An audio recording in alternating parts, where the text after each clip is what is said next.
Ukrainian forces eliminated 14 Russian soldiers attempting a novel concealment strategy, resorting to increasingly desperate measures against advanced reconnaissance technology on the Donbas front.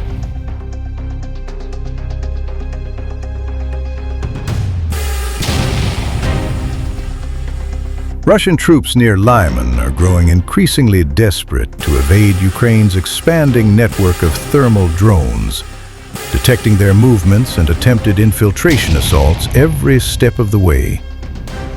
Their latest attempt at concealment, crude, improvised, and almost unbelievable, ended exactly the way you might expect.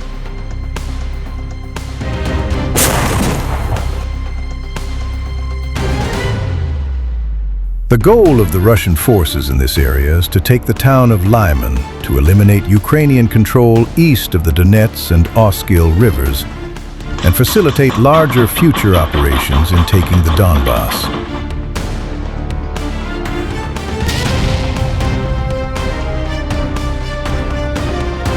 On the northern flank, the Russians are trying to expand their foothold over the Zherobets River.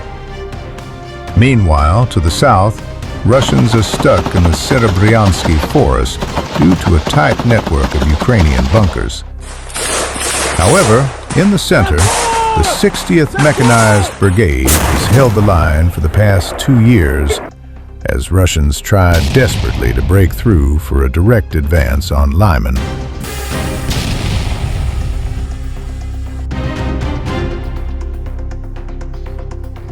To hold the line, the 60th Mechanized Brigade's soldiers used remote mining to scatter landmines on Russian avenues of attack, heavily complicating their logistics and disrupting mechanized assaults before they could reach Ukrainian lines.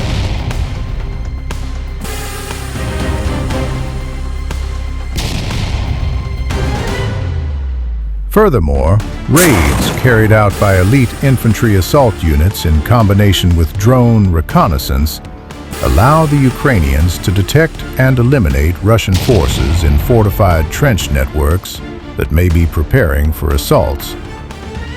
So instead, Russians are relying on small infantry assault groups to infiltrate through the tree lines, forests, and settlements, making them much harder to detect.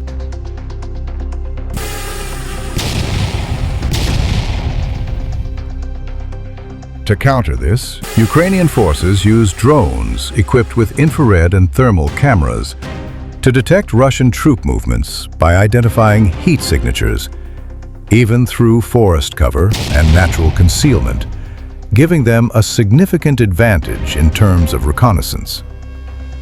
The utility of these thermal imaging drones is twofold, as they not only detect Russian movements during the day, but also at night, effectively diminishing any conventional Russian concealment they try to take advantage of.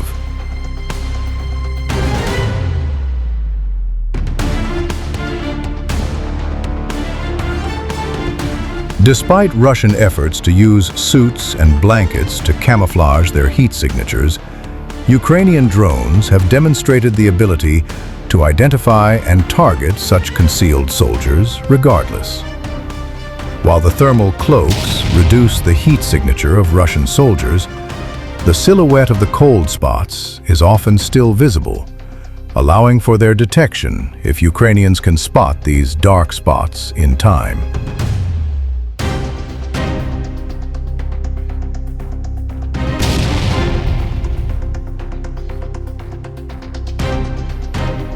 However, these countermeasures are still very effective. But as most Russian units do not have thermal cloaks, Russians had to get creative, finding new and strange ways to try and infiltrate Ukrainian lines without detection. Some Russian soldiers took desperate measures, camouflaging themselves with simple trash bags.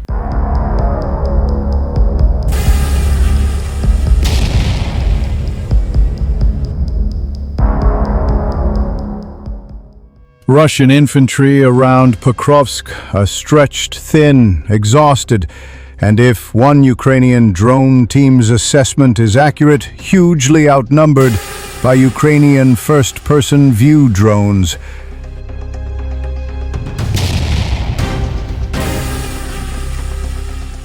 The shifting balance of power away from the Russian field armies and toward the reinforced Ukrainian brigades in and around Pokrovsk is good news for Ukraine, as the year-long battle for the eastern fortress city ebbs.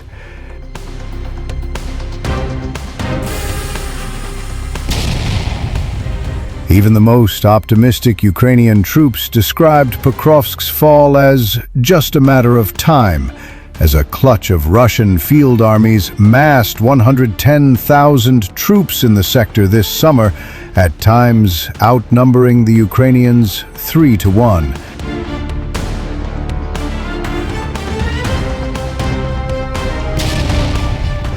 But Ukraine's local drone superiority and Ukrainian counterattacks targeting the overextended 51st Combined Arms Army in recent weeks may delay the inevitable and exact an even greater toll on the attacking Russians before the surviving attackers finally march into Pokrovsk.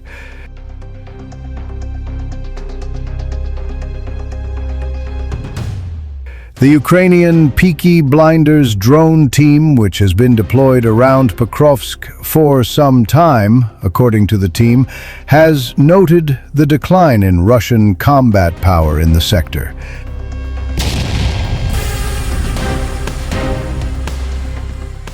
Ukraine's military intelligence agency, HUR, has released a video showing a nighttime drone strike on a key Russian radar installation in occupied Crimea.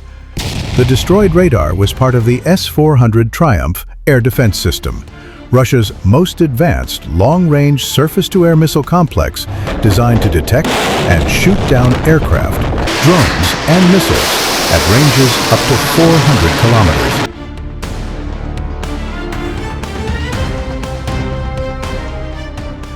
According to HUR, the operation took place in the early hours of 28 August and targeted a 91N6E radar complex, an essential component of the S-400 system, responsible for long-range target detection.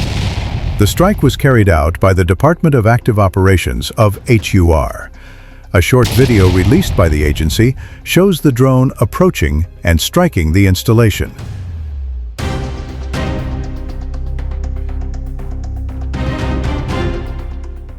Ukrainian outlet Militarny reports that the radar's antenna array, its most vulnerable part, was directly hit by an aircraft-type drone. The outlet notes the installation was likely disabled as a result. HUR mocked the loss, saying another triumph of the occupiers had gone blind, calling it a fiasco.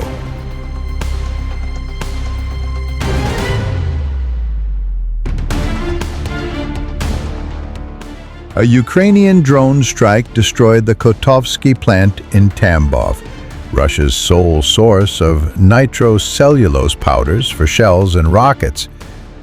Ukrainians are depriving the Russian armed forces of ammunition, crucial for every aspect of warfare.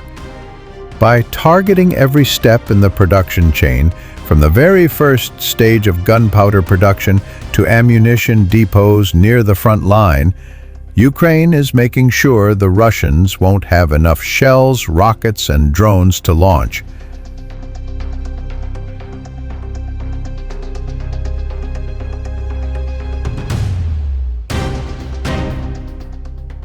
Ukraine has dealt another devastating blow to Russia's war machine with the destruction of one of its largest gunpowder factories. A massive blast ripped through the Elastic plant in Ryazan Oblast following a Ukrainian drone strike, obliterating 4 major buildings, including critical powder storage facilities. The strike reportedly destroyed around 300 tons of artillery powder and hundreds of 152mm shells.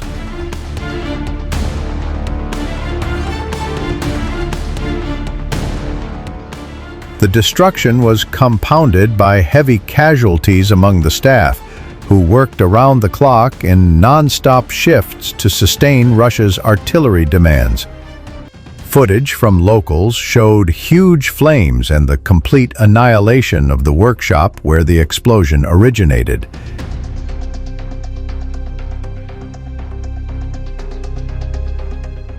In Tambov, another Ukrainian drone strike destroyed the Kotovsky gunpowder plant, a facility under Rostec that manufactures critical powders for weapons and ammunition. This site was especially significant, as it is the only factory in Russia capable of producing certain nitrocellulose-based powders. Its loss is irreplaceable in the short term, compounding Russia's growing shortages of artillery and rocket propellants.